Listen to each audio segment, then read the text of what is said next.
Erin Reynolds is my name. My classroom is the Little Bunnies classroom, and we are an infant toddler classroom.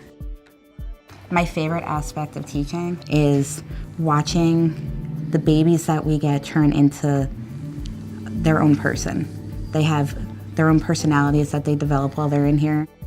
We do a lot of art projects to build the children's skills. We make it fun for them. We like to make sure that they're learning their colors and that they are getting any kind of large motor, fine motor, any kind of other skill in their education. We don't have much on our playground for the younger children. We have some toys for them to play with, but we want to have something big for them to explore while they're on our playground. We recently decided we were going to create a sensory garden in our playground.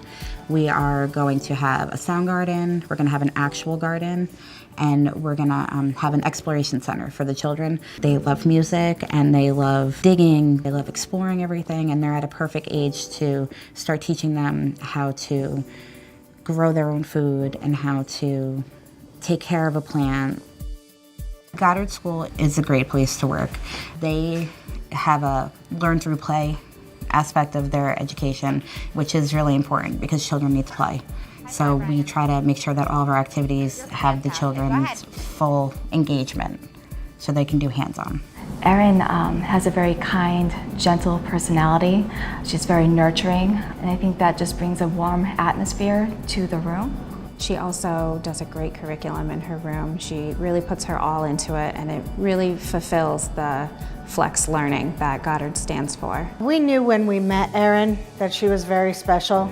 Each parent thinks that their child is the only child that she teaches all day long.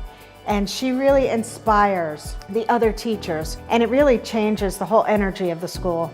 She has been a wonderful addition.